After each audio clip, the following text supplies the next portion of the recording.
and you maybe think you're in the find mode and you're not, and you're still on top of a record, and you enter something incorrectly in a particular field. Oops, I look like I just did that. See right here, I added Nathan to this person's record, and we don't want to change the first name of this person. If you come to the upper right and press revert record, you can revert to where you were before. This is going to be a handy button when you're first getting familiar with this process in FileMaker. One thing you want to watch out for is train your RAs to make sure that they are in the right school database, and you're going to have separate school databases by having several instances of this database application. So you'll have separate folders with a separate application build in each one of those folders, and the data will be separated in each one of those folders and applications for each one of the schools. Okay, so the first thing that you're going to do is bring in your consent data, and you go to Admin Consent, and that's here in the layout.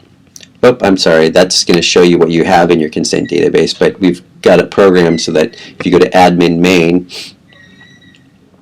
you can import your consent data file, and we want to change this. I guess we can leave that as Trevor for now, but what's important is you click on this import file, and I have some sample bogus consent data, and I'm going to open that file up. I'm going to hit open.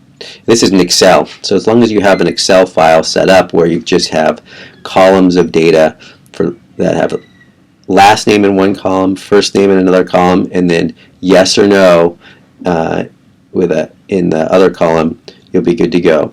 So here's an example, and you can see the first field is what we've got set up, and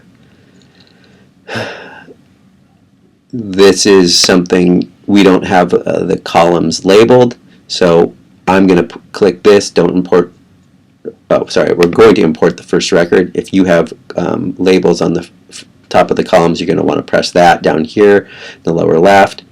And you want to make sure you can change and match up the columns with these field names, and you can do that by clicking this little part right here and moving it up. So that would make the first column the consent, but that's not correct. So let's just rearrange that, and that swaps them out. I'm good to go. All I do is hit, say, import.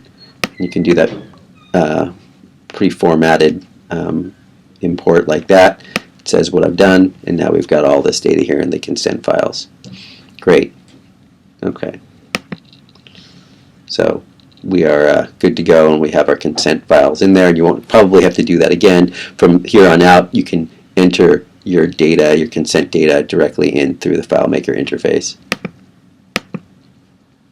So let's go back to where we were. We'll go back to data entry, and we can go back over here. Now, let's say we have someone who had come in previously, and actually let's go ahead and look at this. Let's look at who we have in our database. Let's see different ways of looking at this. So we have these folks. I'm going to scroll over, and I can see if they have consent. Alright, everyone in here has consent right now, so let's add someone back in that doesn't have consent. I thought we added someone that didn't have consent. Hold on.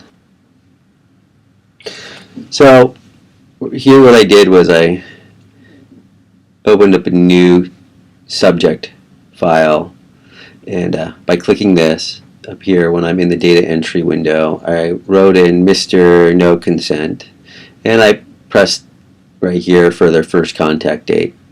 Now, you can move through these tabs, and of course this person doesn't have consent, so we're not going to click here for the first subject or add their session date here yet for their first session. But what's we want to do is come down here where it says consent. We want to say that they came in, we identified them, they have no consent. Now, the way FileMaker works is that we have a separate FileMaker database, if you will, and we have for the consents, and we have to get that imported into here. And you can't see it; it's off the screen, but right below my pointer down here, you can see the top of this arrow down here at the bottom. There's a button called Copy Consent from Subject. I'm going to press that. That brings it on over. It's now in that data set, and this person will show up the next time Mr. No Consent comes in, and we search for them. It'll say that, it should say right here when I click this that he does not have consent. It also could say we can have refused, and that will also say does not have consent. Okay. The FileMaker database also has some ways for you to keep track of your contact attempts during the follow-up period. So, for instance, if an email is sent out, you can knock the date out where an email was sent. If they respond, or if they fill out the Lime survey, you can say yes, they've responded and they're good to go. And you can put some notes in here if they say have some certain comments saying that they were on vacation, they were on vacation and can't get to it. Well, this doesn't make any sense, but if they had something keeping them from doing that, you might put that in here. A horrible thing would be as if they now refuse to participate. So we would knock that out in here. So we've found that it's useful to keep a good record of the contact attempts so that other people who come in can know what the particular participant's contact history has been.